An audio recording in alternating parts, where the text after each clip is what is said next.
Hey everyone, welcome to Buzzing About Romance. I am Becky, and joining me for this episode is Amanda. Hi, Amanda. Hi, Becky. And Lindsey. Hi, Lindsey. Hi.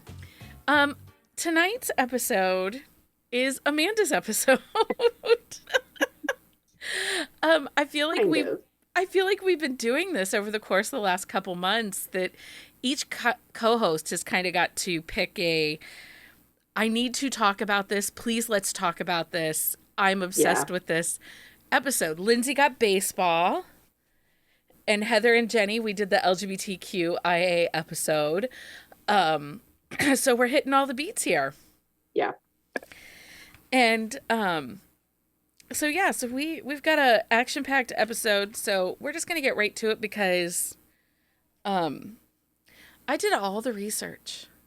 You did. I read the notes. They're amazing. I was like, because I really don't have any books to contribute to this week's episode. Well, I mean, I think the definition is the important part here because it's kind of changed or, it's like a new popular thing that people think is new, but it's not really It's not new, really new. so So today we are diving into a magical corner of romance genre that's been taking readers by storm, Romantasy. These are books where sweeping love stories meet fantastical worlds filled with magic, mythical creatures, and high stakes adventures. Whether you're drawn to enemies to lovers with a side of sword fights, epic battles paired with forbidden kisses, or lush world building that sets the stage for all consuming love, Romantasy has something for everyone. I actually think that I just lied to you. I don't think it's for everyone. I don't. okay. I lied. But you have read some. I have read some, but Okay. I think that, and we'll get more in depth into this, but I do think that there's a certain type of reader for romantasy, for fantasy. And it's not about Yeah. suspending belief, but it's like digging it, digging into the details. I think a little bit of romantasy is like the terms of service agreement for everything you ever buy. Um, we're unpacking what makes this genre so irresistible, exploring how it blends the best of romance and fantasy, and even comparing it to high fantasy and other subgenres.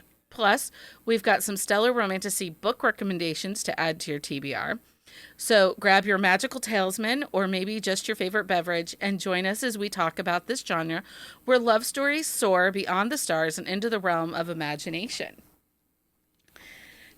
So, before we even get started, we need to define what romantasy is. And so, Lindsey, do you want to read my definition? Yeah. So, romantasy is a subgenre of romance that blends romantic relationships with fantastical elements such as magic, mythical creatures, or otherworldly settings. While the romance is central to the story, the fantastical world building and plot often play a significant role, creating a balance between the two genres.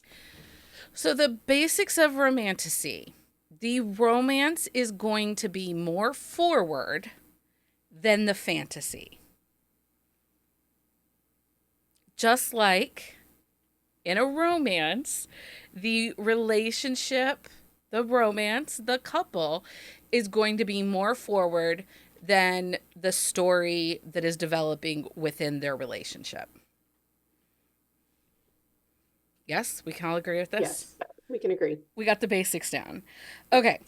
History of the romantasy genre. While many lovely people believe that this is a brand new subgenre that came out with Fourth Wing. It is not.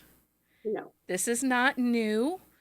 And actually the idea of romantic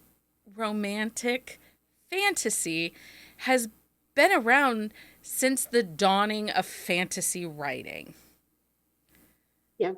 I mean, if it's got a romantic subplot or any kind of romance, it falls within this new definition, I guess, or See, whatever they're calling it. because even if we look at Game of Thrones and George R. Martin, if Yep. you think about what is some of the most dynamic pieces within that series, it is all of the relationships. Yeah. And while it is not romantasy, because there is never a single focus on one couple, it's lots of couples. And that's where it starts to play a little bit more towards high fantasy. Yeah. So, early influences of, so we're going to give you a history. I'm going to give you a history of the romantasy romance genre. I'm going to do early, and then Amanda, you will just read every other paragraph. Okay. Okay. Yeah. So, early influences. The roots of romantasy can be traced to the works like The Lord of the Rings. While not a romance, its deep relationships inspired later romantasy tropes and the rise of fantasy novels into the mid 20th century. So, think about that. Really, the start of romantasy comes with books like The Lord of the Rings, where relationships were the main focus in the movements of those stories. Yeah. Okay. So modern romantasy emergence. Romantasy gained distinct recognition in the 1990s with authors like Anne Bishop and continued evolving with popular titles like Sarah J. Maas's A Court of Thorns and Roses series, which pushed it into mainstream awareness. The popularity bloom, the 2010s and 2020s, saw a surge in romantasy fueled by a growing crossover audience between romance and fantasy readers. And I want to bring this up because this is not an author that was ever on my radar. But again, fantasy is not, it's not my gig, right? Yeah. Brandon Sanderson, who is a very big high fantasy, very popular author. Yes. Lots of people feel like he is, you know, the next George R. Martin of fantasy. Like it is his books that are dominating the genre. I've Yeah, I never would read agree. his books. I've never read them. Have you read them? No, I remember I was doing research into him. I had like a couple on my radar when he took over for Robert Jordan's Wheel of Time. Yeah. So I had him on my radar, but I never did. But he does seem to be, in all of my research, he seems to be the one that everybody points to. Yeah. Lindsay, have you ever read Brandon Sanderson? No. Nope. So Brandon Sanderson, who is renowned for his epic fantasy works, has expressed support for the concept of escapism in literature and emphasized its value in allowing readers to immerse themselves in other worlds and relate to different challenges. In an interview with the Associated Press, he stated, "It's just the ability to go to another world and relate to other people's problems, problems that aren't our problems. It's a really valuable tool in our lives." Now, I disagree with his statement, but he goes on to say, fantasy readers, let's make room for the romantasy readers. There is space for everyone because there has been a lot of pushback from fantasy readers on romantasy. If you check out, a review of Fourth Wing, those really low-starred cutting reviews, if you go and look what those people are, what they typically read high fantasy. Yeah. And they don't understand the romantic elements that are coming into romantasy. Yeah. I mean, I get I get why they're all upset about it. I don't agree with why they're upset about it, but I understand if they, they feel like it's taking over like the popularity, I guess, of fantasy, but I don't like get why it matters. I mean, like he said, there's space for everybody. It's really Yeah. interesting. Go ahead, Lindsay. What were you going to say? Oh, I was gonna say I agree with that because I read fantasy, and one of the things I like about romantasy that I think romantasy does really well, because I started reading when I first started getting into romance, Anne Bishop was my gateway drug. I read all of her books. I have all of her books. I love them. Um, but like the thing is, like with a and I used to read normal fantasy, like I call it normal fantasy, where it's like less romantic forward.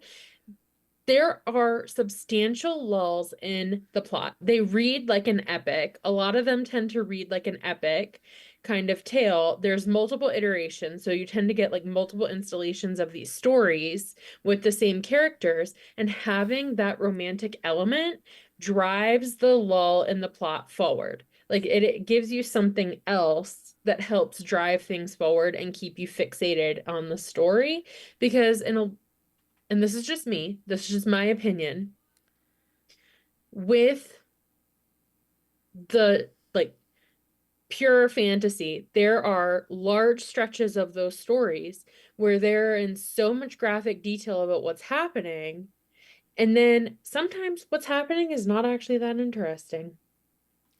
Like, Well, my opinion, just I mine. some fantasy books that I have read, it feels like there's a lot of secularness within the story. Like, how many years are we going to walk in the woods before something happens? But if we're going to just walk in the woods to cover the countryside and then there's two people doing the sex all the time, that makes that walk in the woods a little less boring.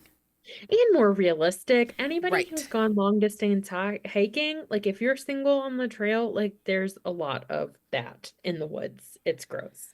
I mean, I'm not saying I want to have sex in the woods. This is not what I'm saying.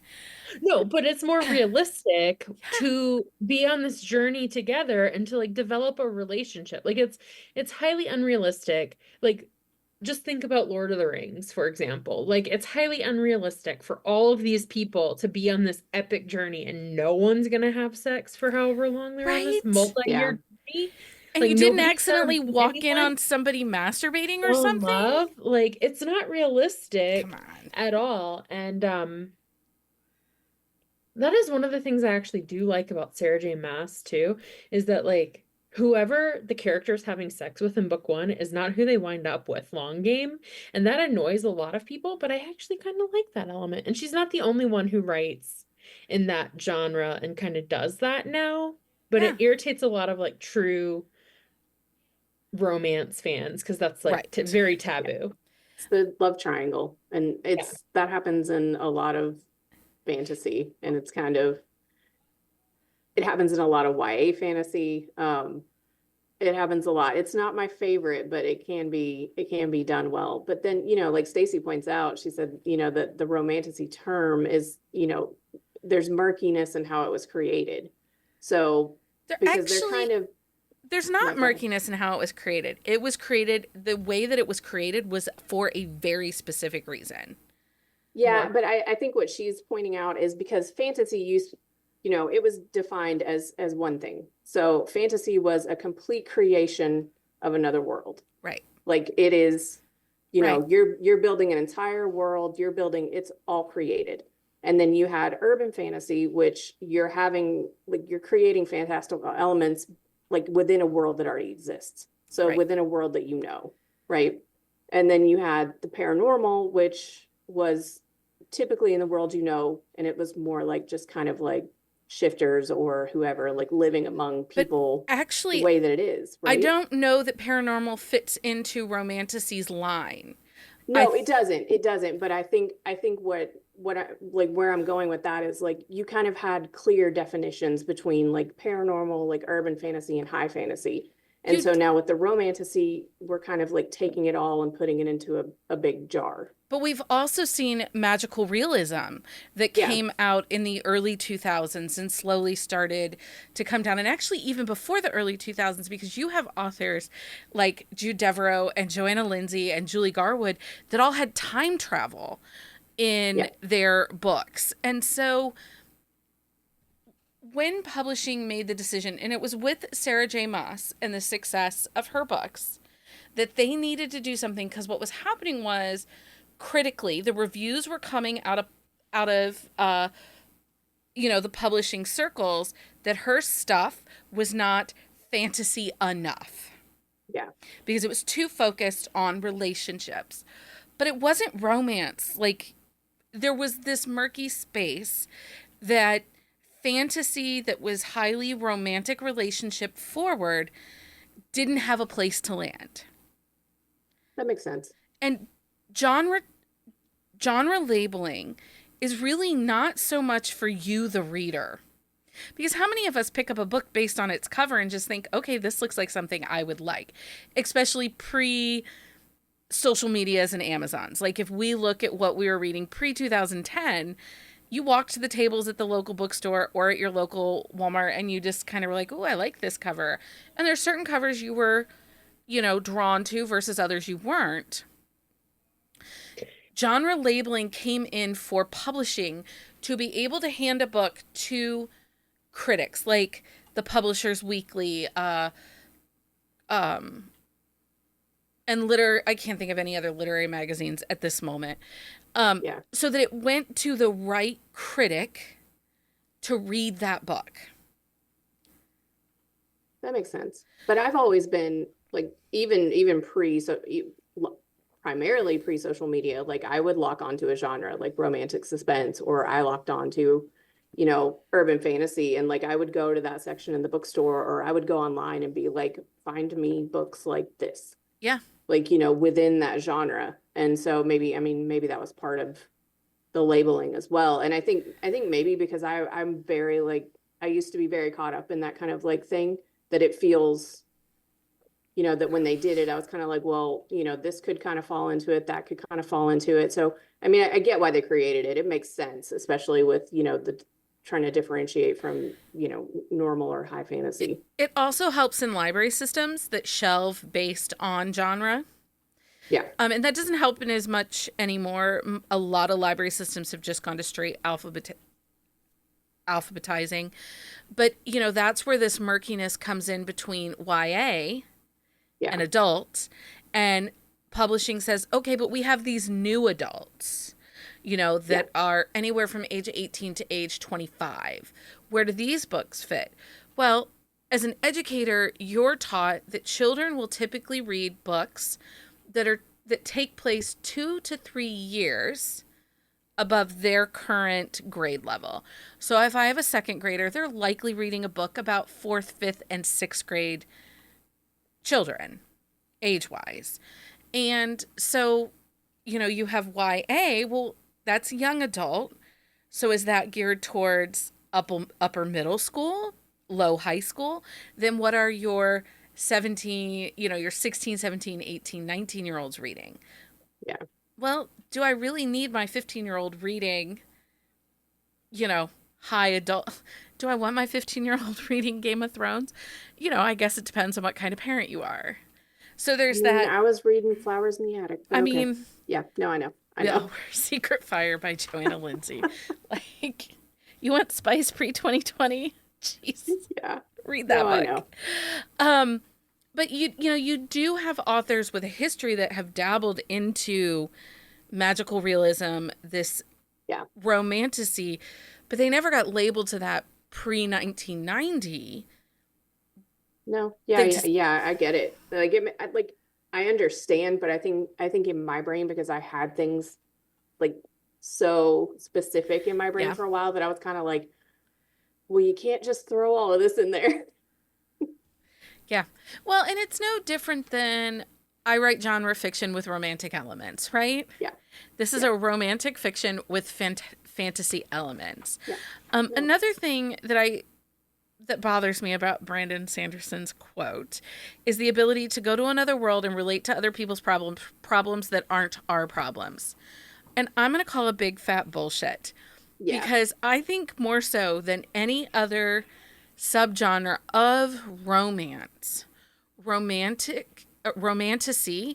has the most political, the most stakes as far as, defining what's working within our own culture subsets, the social imbalances, the controlling governments. I think that fantasy and romantasy are far more ingrained into the problems of our culture than any other subgenre.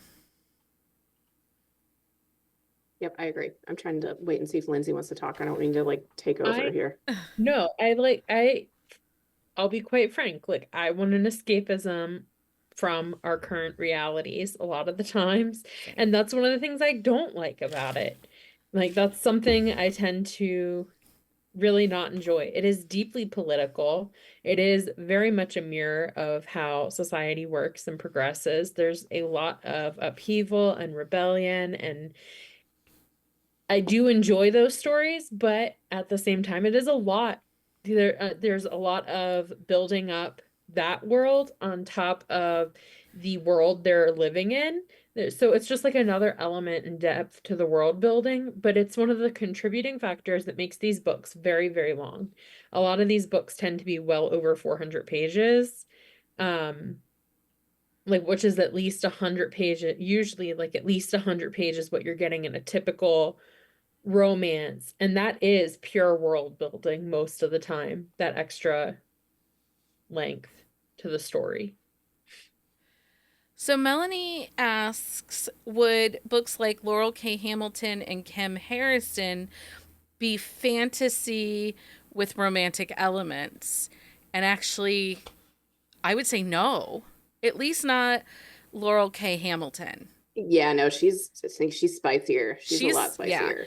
Those are Yeah. definitely going to be. Now, both of those authors that she brings up have exceptional world building within their fantasy, which is a criticism that we're seeing of some of the popular romantasies that are hitting the market right now. Like, that was one of the big complaints with Fourth Wing, that there wasn't enough world building, not enough lore, not enough cultural expanse. That's. I don't agree Oh, with you that. don't agree with that?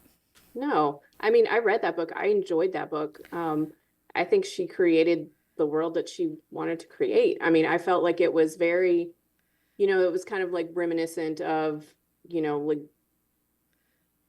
some like urban fantasy, without the, romance or, stuff with just like romantic elements, but she brings like all of the romance in it. Like, I felt like it was developed. I mean, I got the dragons, I got the school.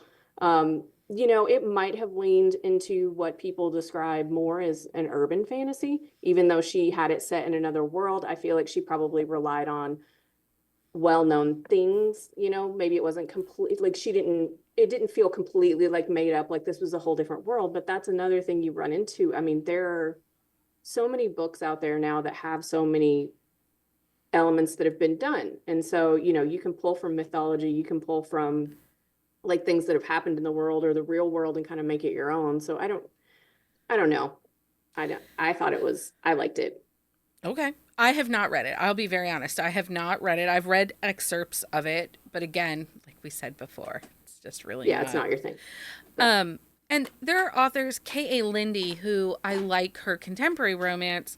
She has her Oak and Holly Cycle series that's with Red Tower that is coming out, that is her retelling of Beauty and the Beast.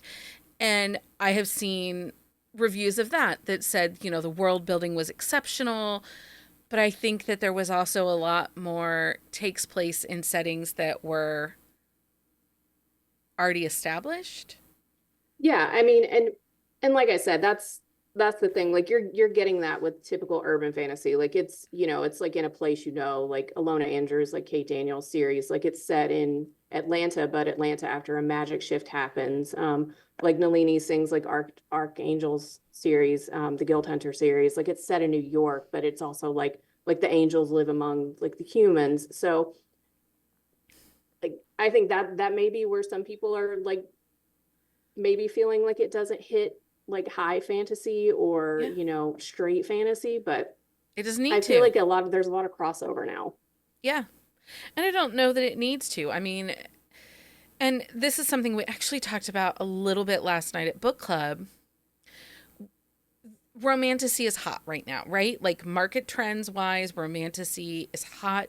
People want to buy it. I think it is for some of that escapism.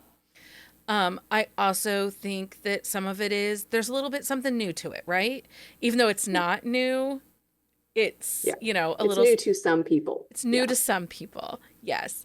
But we know of authors that have written romantasy books. Sawyer Bennett, previous to K.A. Lindy's Oak and Holly series, she actually wrote a series that, like, House of Dragons is the first book in that series.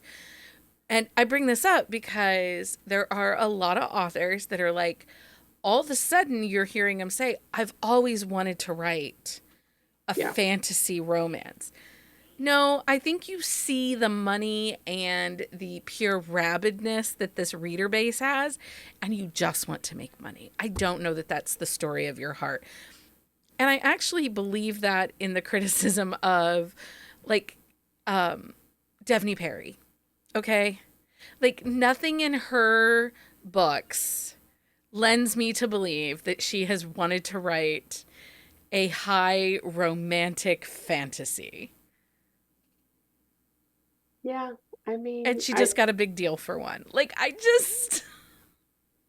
yeah, I mean, I guess you could, yeah. I mean, I don't know that these are always the story of your heart. I mean, I think they are in some cases. But like Stacy says that, she thinks that Fourth Wing came out like after the definition was already done. So it came out after. So was it, you think it was like the new definition was from ACOTAR, basically, right? Yeah. Yeah. Yeah. ACOTAR. And then you had Jennifer Armentrout, who has been writing her series since 2016 or 17, I think. Yeah. And I just started reading those this year. I'm obsessed. So you've got Jen, who's been writing it forever.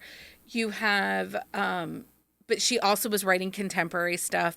And there are lots of authors that are playing around within, like, genre fantasy, because now Talia Hibbert has a YA fantasy that she's writing. Oh, that's right. I forgot you said that. There's just a lot of them. But then you have authors like Karina Halley, who she has some epic romantasies, but I think she's been publishing those since 2018, 2017. But then she also has her royals in her contemporary. Yeah. I mean, yeah, she has a big mix, and she's had a big mix for a long Yeah. time. What are we gonna say, Linz? Oh, I was gonna say one of the things I find really interesting about Juliet Cross is like she started writing fantasy romance and then she pivoted to like rom-coms with her Stay as Well series and the her contemporary romances. She wrote, I think, 4 contemporary romances, and I think that contemporary romance is what really got her a lot of attention. And then, like in parallel to this happening, Romantasy took off, and she was able to like pivot back to that. And I thought that was kind of interesting, like how she was able to like really cast a wider net with her fan base with contemporary, and then kind of like cross back over into just focusing on Romantasy. Yeah. Well, and you have authors like Lucy Smoke, who she's got a deal coming out with St. Martin's Press at the end of 2025 that is going to be a romantasy. It's a trilogy. Now, she writes a dark bully romance, but also there is some magical realism as far as like Greek gods playing into her stories. So I think for her writing, it's a natural evolution to write a romantasy. Yeah, that makes sense. Like when you have a contemporary author that's had some hints of Yeah. things like that in their regular work. But Yeah, I mean, and there are quite a few that do that. I mean, of course, Nora Roberts has always right. done it, like since the But beginning of so time. I would say, wouldn't you say that her Irish the Gallagher cause Gallagher's of Ardmore. yeah. Yeah. Wouldn't you say that's romantasy? I I don't, because a good portion of it takes place in the real world. But there's And magical realism throughout the entire series. They go to there the there is. Feylands. There is, but see, like, and that's the way I'm talking about it. And I think probably the way Stacy thinks about it too is because I already have these books, like they're like categorized as magical realism for me. Like books that are like urban fantasy for me. Like I feel like everybody is kind of like pushing everything under the romantasy, but these books are like filed for me already. Like, I'm Yeah, not gonna call them romantasy. that's one of the things that I struggle with a lot too. Like I really like urban fantasy romances. That's where I really love reading those because Okay. there's less world building. They're less long because they're just creating a fictional world, oftentimes in the modern world that we're familiar with today. So it allows for like a much more readable book for me. I have a problem with really long books, if you can't tell. No, We that's listened to fair. one episode, Lindsay. We all know. We all know this. Like, it's very rare I'll read a 600-page book. Like, very rare. It's very hard, which means like a lot of this is something like even if the plot sounds really interesting, I just won't pick it up. And that means like for me, almost all of my interest in this genre is urban fantasy. But I'm with Amanda, like for me, that stuff is already categorized because this is what got me into romance. Like I started reading like Mercy Thompson and Yep. Shanna Abe and Gina Showalter and like Anne Bishop and like all these authors, like they were at my library. They were, you already know about that. We do. They were they were available to me and they pulled me into this world. But then like with Sarah J. Maas, we start getting these like intensely long epics. And that's when I really struggled because like it's not like the books are coming out fast. Like you're sometimes waiting like 3 years for the next book in the series. And that's where I struggle. That's where I start to really struggle. Because if I'm going to read a 600-page book, I want to know what happens next. So I But have like to. all I would say is like I think of like like a lot of the dragons now are getting categorized under fantasy. And for me, like I've always kind of thought of that as paranormal. And so like I'm always confused about like where things fit under the umbrella of romantasy. Cause it's like I feel like we're just throwing everything into a soup pot and it's like the Yeah. kitchen leftovers, like whatever we want to be in here will go in here. And like sometimes I'm like, that's not a soup category item. Okay, so I have two things. One, would you feel more comfortable if publishing said, okay, we're going to call things romantasy as a large umbrella, and under it, we will start to see things like cozy monster romances, urban fantasy, or urban romantasy, Romantasy. yeah, paranormal will fall under all of these like if what if romantasy becomes the larger umbrella with all of the like monster romances and all that kind of stuff falling underneath it? Would that help you? Like even magical realism could fall into it. Would that make a better feel to the term Yeah. romantasy for you? Yeah, it would. And it would give it like much clearer definition, I think, for what fits under that umbrella. And I think it would actually make a lot more books more marketable. Yeah. What And I about think for like you, Amanda? too, Oh, go ahead, Lindsay. Finish. sorry. I was gonna say, like, I think too, like one of the things that irritates me is like there's that other subgenre of dark academia that everybody really loved for a long time, and like it seems Yeah. to have died off recently. But like there's a very clear split in that where like some of it is just like basically new adult, and then some of it is very clearly like fantasy. And I think like having it like as an overall genre with like better subgenres underneath would make it more, I guess, like clear. So, what if I give you a list of authors and you tell me whether or not you would class them as a romantasy author? Okay? Okay. So, Okay. Sarah J. Maas, definitely romantasy. Okay. Rebecca Yarros, her fourth wing, definitely falls into romantasy.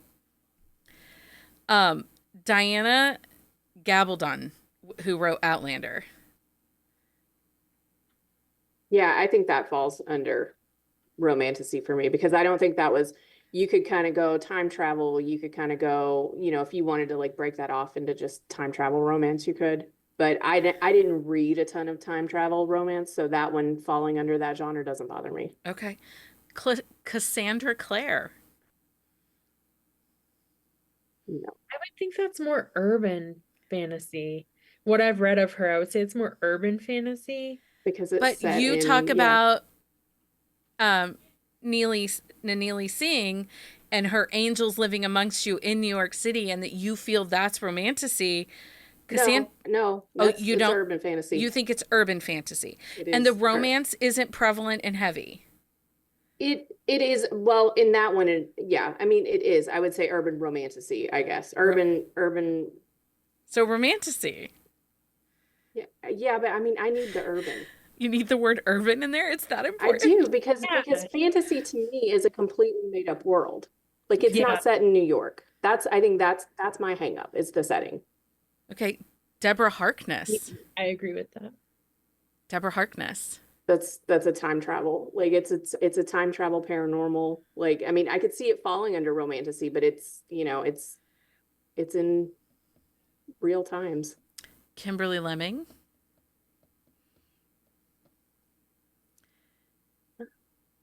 I only read the one book, so probably, I mean, that's like cozy Okay. Well, yes, and we're romantasy. going to define cozy here in just a second. V.E. Schwab. I have not read that Okay. author. Um, Lee Bardugo, who wrote what is that one? Oh, The Yeah, I've Shadow read and those. Bones. I would classify that as fantasy You would or fantasy and romantasy. not romantasy. It would be, well, it's very romance light, I would There say. are no Yeah. right or wrong answers here. I I think just like I don't there's a romantic element to them, Yep. but it's overall like in the whole trilogy, there's a that was just a really big missed opportunity for her. That was a really big missed opportunity for her because she she really should have leaned in. It's same issue I had with Star Wars, the new one where Rey and Kylo Ren should have been together. Like she should have done the same thing. Like she was a much better suited fit with the Darkling. I didn't watch the Netflix. I did read these books and I really did like them, but they're not like the Yeah, romantic no, ones, they're just not. They're not no. in either of them. okay. So we talked about Kimberly Lemming, and Melanie is asking in the chat about what about Legends and Lattes, cozy romantasy. And I would say Legends and Lattes is more cozy fantasy because I don't think the romantic elements are forward in that book. Um, I didn't but read that one, so I don't Yeah, know. and like so the series I was just reading, the JL Vampa, I was like, I don't even know if this is a romance because I'm like 90% in and they haven't even had sex. Like well, there's only like one very like it's I would classify that as like on the fence. Like you can go either way with it, but it's not spicy at all. Like there is definitely a romantic and relationship building element, but I think too, like we get into the weeds here of like how much sex is in these books. Is it really Yeah. spicy? Like, can you call it a romantasy if there is a romantic element and a happily ever after, but there's like no spice? It's just closed door at that point. And then I feel like it's more just a fantasy book to me. okay. So according to the Author Guild, fantasy it these books must have fantasy hallmarks such as magic systems, mythology, high stakes, and abundant world building. But the love story, the relationship must be central to the narrative. Yeah. Okay, but let's talk about cozy fantasy because that is actually also cozy fantasy is actually newer than the term romantasy. Yeah, and I think that's easier to fall under there because it's not an established thing that I have in my brain. So you can accept cozy fantasy Yep, sure more can. easily than romantasy. I know. I can't. It's just how it works in here. I don't know. I love that. I love that about you. I love it. And to be honest, there is no right answer in any of this. Like, if I can tell you that I think this book is romantasy, my answer, I am not the authority. Yeah, and I think you're right though, as we move forward with this being like a more prevalent term and we get, defined genre definitions underneath it, I think it's going to be easier for a lot of people like maybe me and Lindsay who are, our one true love is urban fantasy. So those Tessa Hale books that I made you read, are they romantasy or are they just urban romantic fantasy? And see, like they're urban slash like academia because well, some of them, well, I think all of them, they're set in a school, but they're set in like a real place, like somewhere that almost like a, like a Twilight, like it's set in like the Pacific Northwest. Like you could go to this place and then, but the dragons are living among the humans and the humans don't know about the dragons. So it's like, there's no real world building. Like it's just set in a town in the Pacific Northwest and there happens to be dragons that live there. Like there's no, I mean, there might be, there's some magical systems, I guess, with how their shifter worlds exist, but there's no real world building. No. Okay, so cozy fantasy. It introduces a lighter, more character-driven approach to the fantasy genre. It focuses on warmth, comfort, and personal growth rather than epic stakes or intense conflict. Here's how it fits into the landscape of high fantasy and romantasy. Cozy fantasy complements high fantasy and romantasy by offering a soft, escapist middle ground, less focused on sweeping epic quests or fiery romances, and more about the gentle magic of everyday life and connections. Now, if you would like to have a more in-depth information about cozy fantasy, you can check out bookcaseandcoffee.com, where I just wrote an article today about cozy fantasy. And I think Stacy says that's fantasy that's here for the vibes. That is 100% cozy fantasy. It is here for the vibes. I don't think I'd like these. Not one bit. Because I think like what I like about the books that would fall under this genre is the stakes. And it's like, I can't even imagine, like I've not read a single one that I would classify as a cozy fantasy. Have you read one, Amanda? I think that Kimberly Lemming falls underneath that. The time I got drunk and saved a demon. Molly and the Minotaur from B. Gallo. Oh yes. Molly and the Minotaur. I mean, hers is almost cozy paranormal for me. But I mean, no, I guess it's not. Minotaurs it's cozy fantasy. It is fantastical. All of those orc books by Honey Phillips, those would fall under that. Those January Bell, the Fae books that she has, they would fall under kind of a cozy romantasy. And Melanie asks, can cozy be spicy? Cozy, spicy, paranormal. Is paranormacy a thing? No, and we are not making it one. But I think the cozy paranormal exists though. Like you 100%. 100% cozy paranormal. Think about Vera Valentine's Dinosaur Shifter. Can we classify Cleo Evans, her Monster Pucker book? Because like that would be helpful here. Like where does that fit in all of that? So those are cozy. Those are considered cozy monster romances, but I think they fall into the label of romantasy. Yeah, I think that's how I have to reframe it. If we look at romantasy as the big umbrella with all these other things coming and tiered underneath it, cozy monster romances are romantasy because we have these magical, mythical creatures that are not contemporary. And so they belong into the fantasy world. Because if you read a high fantasy that involved variety of monsters coming together and, on a quest, you wouldn't think twice about calling that a high fantasy or an epic fantasy. Yeah, and like I said, I think the brain break for me happens with the setting. Like, and I have to tier it underneath it for it to work for me. But I mean, I can reframe that way. So one of the things that we have to think about, high fantasy will be extensive with rich, detailed settings, histories, complex magic systems. The world building itself often takes center stage with readers immersed in its intricacies. Like we are, described down to the color of the castle. Romantasy, which while still rich in fantastical elements, the world building often supports the romance, the characters, and development of them rather than overshadowing them with the world. The setting and magical system are often used as a backdrop to enhance the romantic tension and conflict.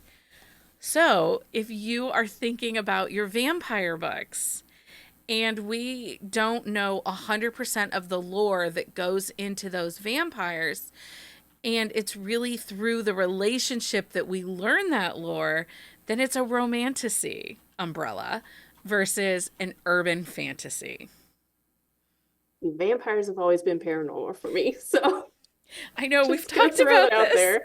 I know. Stacy and I are sharing the same brain. She's like, it's setting and creatures for me. Like, yeah, I Vampires are not, they're not paranormal. But They're if there's no not. fantastical system created around them, like if they're just out living among humans in the real world, then that's not fantasy to me. But their Right. magic and power is their magical system. Yeah, but I mean, then you have to say shifters too, and shifters are clearly paranormal. Shifters are paranormal, but that is an evolutionary track. It's biology, it always. is science. If it Not happens always. through magic, then it would fall under fantasy. If their evolution of being a shifter is part of an evolutionary system, then I will give you paranormal on those. But if it was magical, a spell, anything that's not scientific, then it's fantasy. Well, I mean, but it depends on which author you're reading because there are some worlds where vampires are exactly like that. So, where would you put like old school monster classics like Bram Stoker or Mary Shelley's Frankenstein? You know, when you look at the lore of Van Helsing, are those fantasy to you or they just classics? Like, you have to look at that and use that kind of as your guide going down. For example, Pride and Prejudice is contemporary romance. Yeah. It's No, I know. contemporary for its I time. understand. It's just like that's like the But it's wiring of my fine. brain. Like how it's from like whatever books I started reading and Um, how I got it situated there. we're getting Stacy all worked up and in her I know, feels. sorry. What is Sookie Sackhouse? Sookie Sackhouse. Um, I'm gonna take a hit from this. That is urban fantasy, probably urban romantasy even, because relationships were the main drive through those books. But it's definitely falls under the romantasy element. It's not just paranormal because there are fays and there's a magical system and there's witches and Yeah, I would call that urban fantasy. I mean, I agree. You've got multiple creatures. Like I wouldn't say that's like straight paranormal. Okay, just a thought here. Like, if we were to write a Christmas romance set at the North Pole with the elves and the Santa, that's romantasy because of the magic system. yeah, as long as there's a centralized, romantic story in the front of it, yes. So if My brain Santa's, I having know, all the I know. It's sex, just like, under these rules, I'm struggling. But I don't disagree with what you're saying. I think this, and I think this is like a really interesting conversation between like why people who've been reading fantasy romance a long time are confused about the sudden rebranding almost of everything under romantasy. And it's like, well, that's clearly paranormal. Like, I had the same reactions you did, Amanda. I'm like, if it's a vampire or a shifter, it's paranormal. I don't care what the magic system is. It's paranormal to me. Like, if it's witches, there may be like fantasy elements, but usually, like with witches, I think it's more under the umbrella of paranormal. well, and But I think by definition, I think witches and Santa are probably magical realism. Yeah, I was gonna say magical realism. But Witches and Santa. but the books that like define probably a lot of how Lindsay and I think about it, it's the majority of those three creatures. So you get the shifters, the witches, and the vampires, and they're a lot of times like intertwined in these like series and all these books that we've read. So I think that's probably part of it too. And that's really why I wanted to like have this, like I Yeah. wanted to do this episode because I think it's hard for a lot of us. Well, and that is something I'm sitting here thinking. We've never defined paranormal and what is paranormal, what are expectations of paranormal. So I'm, Yeah. after the first of the year, probably going to have to do a defining paranormal episode so that, I can get Stacy to like me again. Because apparently my challenges are getting her all hot in the face. It's not you. It's just like how we're all struggling with this, I think. So Yeah, go ahead, Linz. I think it's interesting to have these conversations because they're very real and true to like what's going on with romance right now. And it's really hard because like Romantasy in particular has been picked up by a lot of trad publishers lately, and it is being pushed very aggressively under that Romantasy umbrella. And this is something I blame Book Talk for because I don't think anybody called it this garbage before, like, and yes, I said that. The term romantasy, the Did this term before romantasy was TikTok. in the Authors Guild in 1990. Book Talk was not even a dream. It came out because they did not know how to define Sarah J. Maas. So you can blame Sarah J. Maas. Well, that's not a problem. We can blame her for a lot of things. I blame her regularly for my gray hair. Like, I don't like her because I literally went gray before the next book in her series came out. And I was like, nobody needs this shit from an author. Sorry for It's using. fine. You're fine.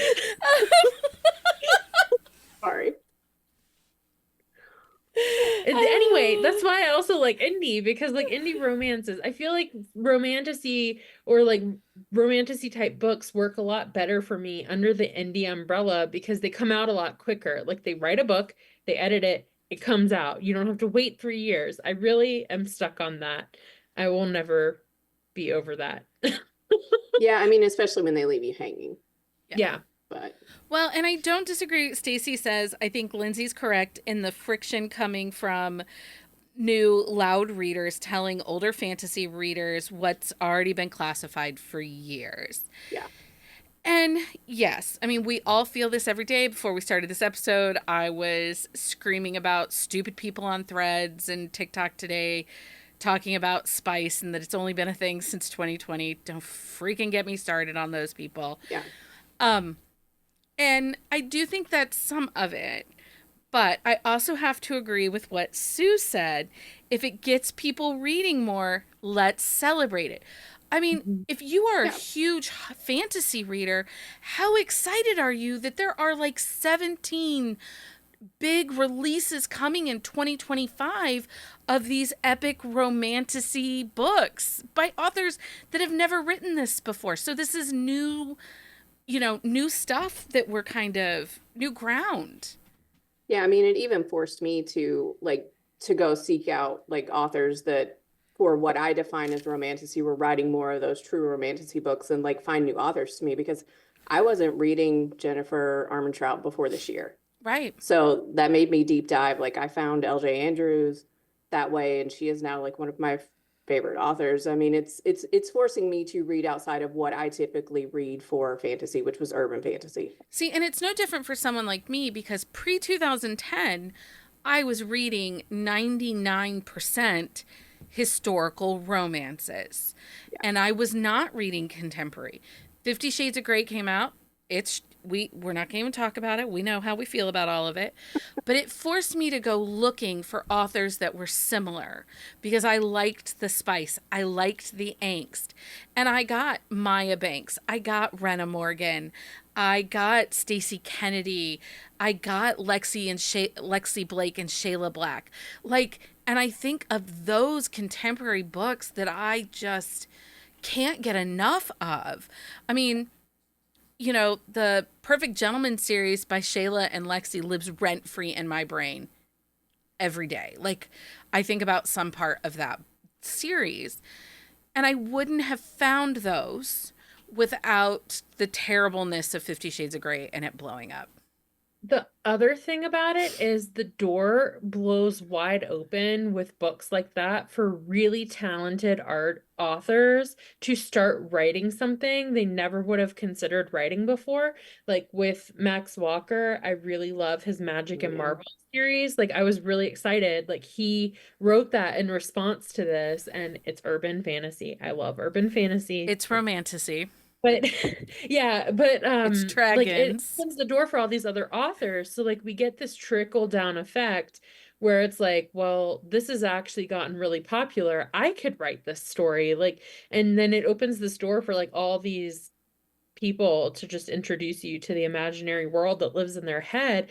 And we do get a lot of like and I say that because like thinking back to like Twilight and the 50 Shades of Grey, there was so much fan fiction turned indie romance author from that. And I Yeah. feel like that's one Hundreds. thing I will never complain about when these series go viral because they reach to other people and then other people are like, oh, maybe I could do this. Um, and then we wind up getting really good new authors, and I'm never going to complain about more books to read. And that's just it. And one of the things that we've kind of already discussed is part of bringing up the romantasy title was in an effort to curb expectations when it comes to reviewing. And Stacey brings it up in the chat is that a lot of people who are maybe coming from the fantasy world reading these romantasies trashing them, or people coming from the romantic side coming into the fantasies and trashing them because they don't understand the complexity of the story, the complexity of the genre. And I agree that's frustrating. It is just as frustrating though when you read contemporary romance and people are like, "Oh, it's not, as spicy as it was in 2020." I don't know where you're reading books because I read Sylvia Day and that Crossfire series, that was not no spice. Yeah, I mean, I think that's the kind of the feeling too. I think it's if I look at it that this is a new thing or this is something that's different than my tried and true classics, don't come for what I already have. Right. Like, you know what I mean? Yep. I think that's where some of it comes for me because urban fantasy and paranormal are like, they're a hallmark of who I am as a reader. So, if the topic of romantasy, we're going to get some book recs from Amanda here real quick, but before we go into that, if the topic of romantasy versus high fantasy is of interest to you, I am working on a new blog post that will go up this week. So just make sure you check out bookcaseandcoffee.com or buzzingaboutromance.com, and I will be doing some edumacation over there on the website in this genre because I think this is not a genre I am comfortable in. Like, I don't read it. I'm going to be very, very honest. I don't read it because I don't get it. Just be really honest. I don't get it. Like, you have to tell me I have to go, like, I have to walk like 7,000 miles to a castle to defeat a dragon. Shrek and Donkey did it in less than 90 minutes. Why do I need 700 pages? Yeah. I'm just saying. Also, if anybody asks, Shrek is romantasy. In case we I were like curious, that. Shrek is romantasy. And if you Yeah. want to know more about my love of Shrek, you're going to want to tune in to next week's episode with Lindsey and I. Oh my gosh, I'm so excited. Okay, That's Amanda, right. fill up our TBR. Okay, I'll go through these pretty quick. I've, like I said, I haven't read a ton of like what I think of as direct romantasy. So like the Everseas by L.J. Andrews, The Broken Kingdom by L.J. Andrews, it kind of mix a little bit of pirates, Vikings. It's all completely like built worlds. I mean, they're all made up worlds. And I have the Blood and Ash and the Flesh and Fire series by Jennifer L. Armentrout. I just started those this year. They're really good. I'm liking them so far. They are much longer. So it's taking me longer to get through those. I feel LJ Andrews does a really good job of condensing her worlds. If you were looking for something that's a little shorter, fantasy, romantasy, whatever you want to call it, I do highly recommend her. For YA, I have An Ember in the Ashes by Saba Tahir. That is one of my favorite series ever. I do classify it as romantasy because their relationship is very important. Like the books don't happen, like the plot doesn't happen without these two getting together. The Kingdom of Crows by Olivia Wildenstein, similar kind of situation. It leans a little more YA new adult. And then the other YA one is Children of Blood and Bone by Tomi Adeyemi. That book it's amazing. It's just like the world that she builds, and I haven't finished it. I have to finish. I think the last one just came out last year or this year.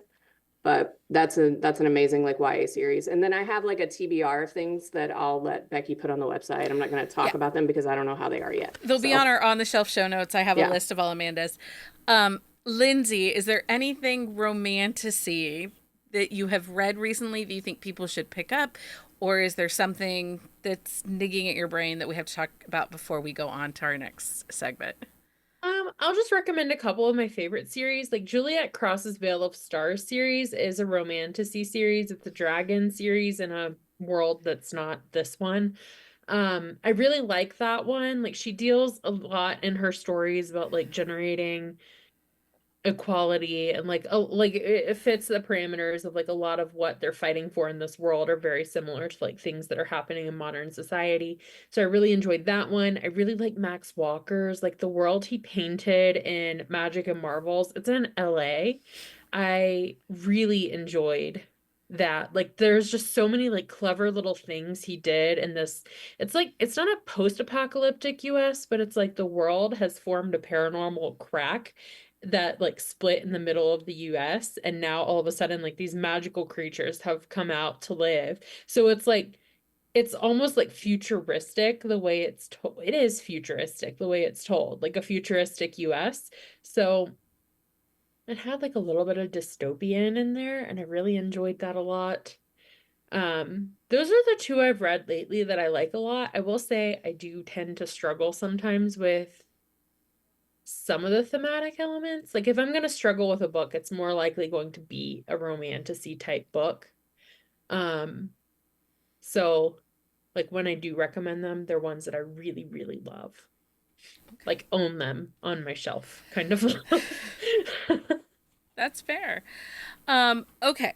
So that is that for romantasy. I am sure that we will be diving back into either this topic or topics that are parallel to it in the coming months, because as we get into 2025, one of the things that we're really working on is going back pre-2020 and looking at books, looking at backlists, looking at the books that made us fall in love with the romance genre. We're also going to define the romance genre a little bit and talk about it through the last 30 some decade, or the last 30 years, so the last 3.5 decades, which makes me feel really old because I've been reading romance since 1991, which means 3.5 decades of romance knowledge.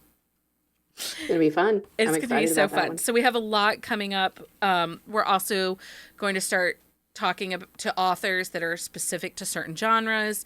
So stick around, stay tuned. It's going to be a lot of fun, I promise. We are into week 5, I believe, of Project Backlist. Yeah, I think it's 5 or 6. Yeah, 5 or 6. I think this is week 5. I don't know. I could be wrong. This might be week 6. So Project Backlist, which this is a community favorite, and actually one of the authors, because this author is what brought Amanda to us. it is. So this week's Project Backlist author is author Susan Stoker. We are talking about her series, The Refuge, which is currently an ongoing series. The last book in the series comes out in January, I believe. Okay. So January. But she wanted to give people the opportunity to go back and to read this and prep for this final book, because apparently this is a series that people are in love with and slightly obsessed with. It's a really good series. So fun fact about Susan. She says, my current reading obsession is alien romance. I love how the male is all in, usually finding the heroine to be his true mate.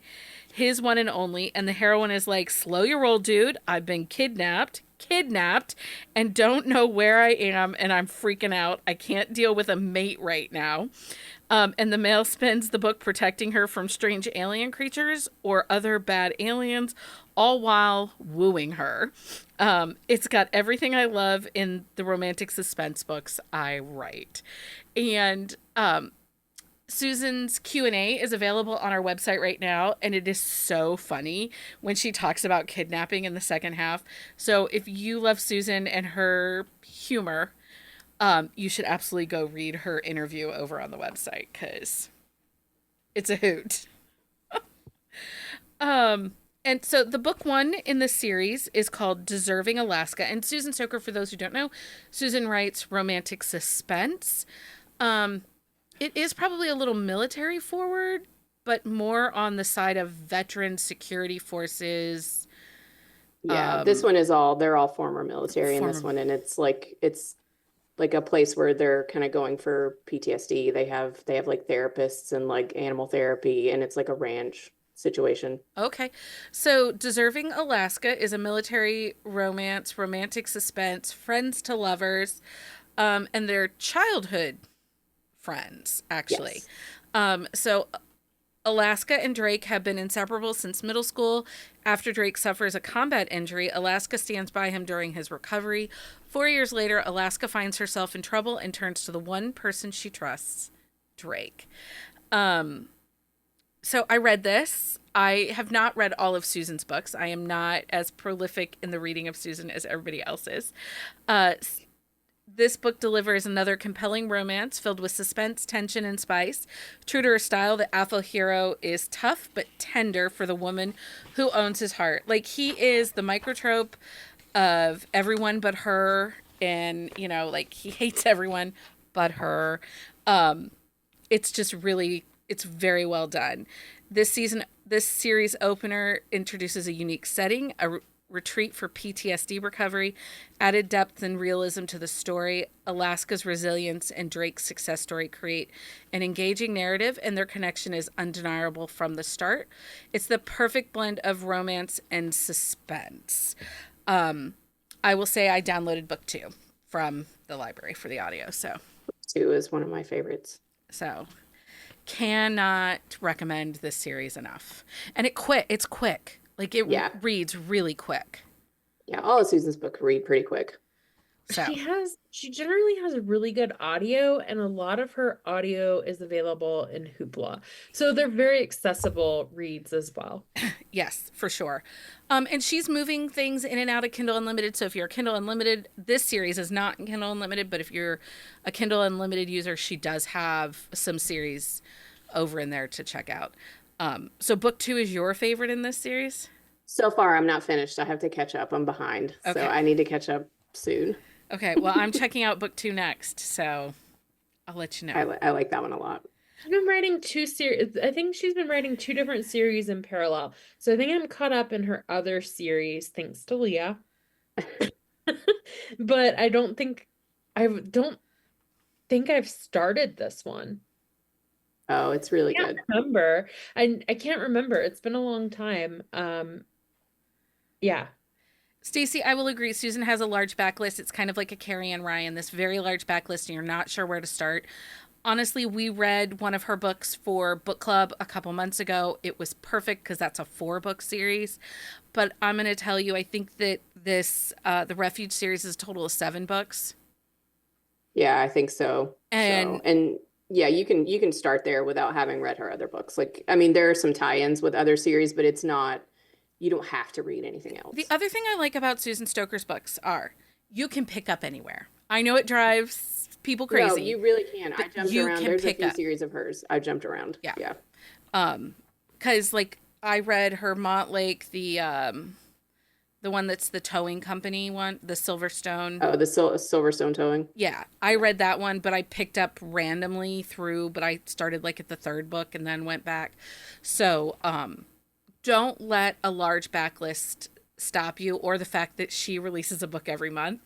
Yeah. Just if you're in the mood for a little bit of a mystery, a little bit of suspense, kind of that, criminal of the week vibe, check out Susan. Or if you're like, oh, I'm going to binge watch Criminal Minds, don't binge watch Criminal Minds, read Susan Stoker. And I'd say all of us can kind of tell you, like, if you have any questions. Yeah. Like, DM any of us. Well, not really. me, but And not Becky, the but other the rest of us. people's. The other She's people's. really Yes. good at Unhinged. Like, she always has like a new kind of take on something fairly unhinged. And I'm just like, should we be concerned about you that you're coming up with this? Like, She's a hoot and a sometimes it's half. like, what is going through your head? But She's I'm my at the same time, I'm Pokemon just Go like, bestie. She yeah, and I I'm play always like, this Pokemon is to go like my together. true crime. Like, I don't listen to true crime podcasts. I just read Susan Susan Stoker. Stoker. That makes so much sense. I don't know if we should be concerned about Susan. I don't know. She's so lovely. She is lovely. She's a lovely I human. live my best life at Knockout. We I know. want it every day. Okay, so guess what time it is, you guys? That time. It's that time for Book of the Week. Book of the Week time. Lindsay, what do you got? I did a reread of one of my favorite books. I did Dirty Secret by Marilyn Kelly. It's the first one in her entire Slayers hockey series. This is one of my favorite books. It is Brother's rival, childhood crush. So she has had, and it's also kind of like a hidden identity situation because she's lied to him in their one night stand that happens off the So page much before the book goes miscommunication. live.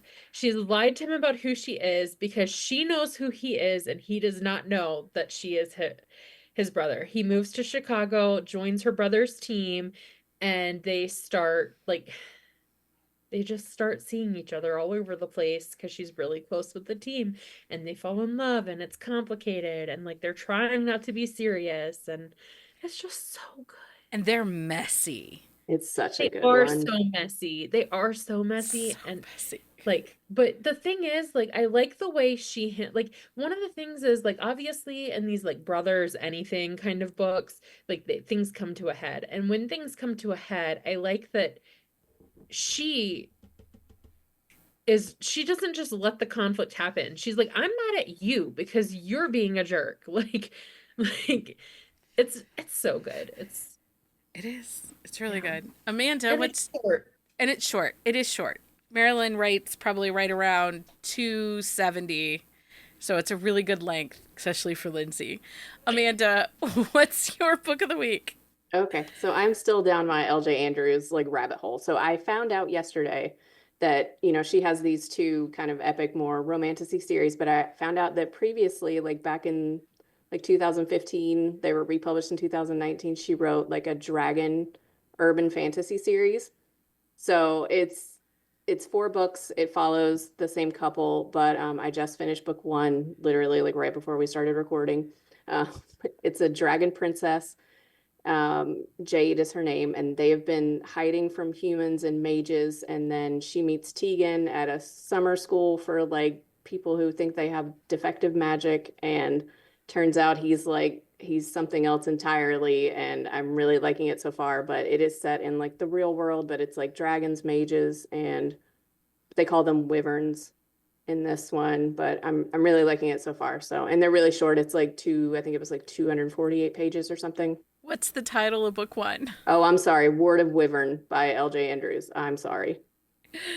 I'm just laughing because there's a princess dragon and we don't know. Sorry. Yeah, I So didn't I'm finish like, reading what it was called. Is the name of the series, book it's called The Princess Dragon? The Dragon Mage is the series. It's like a 4-book saga, and it's Word of Wyvern. Sorry. Yeah. Okay. My book of the week is No Harm, No Foul by Hannah Cohen. I think Hannah is probably one of my favorite authors that I found in 2024, and we talked about it last week on the podcast. This is a cute, fun, Christmassy read. It is age gap, ex-boyfriend's dad romance.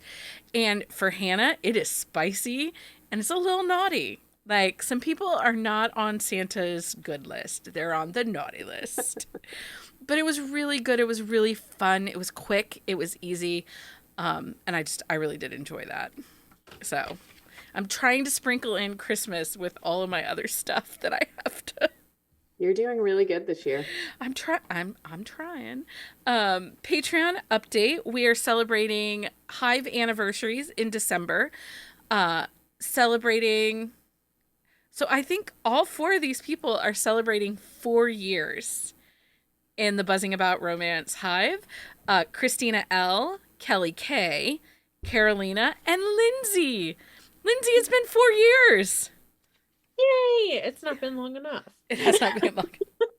You know, it's funny that you say that because I said to Mike, I said, "Oh, you know, we should have a holiday party." And then I started thinking, I'm like, all my friends live really far away that I would want to invite to a holiday party.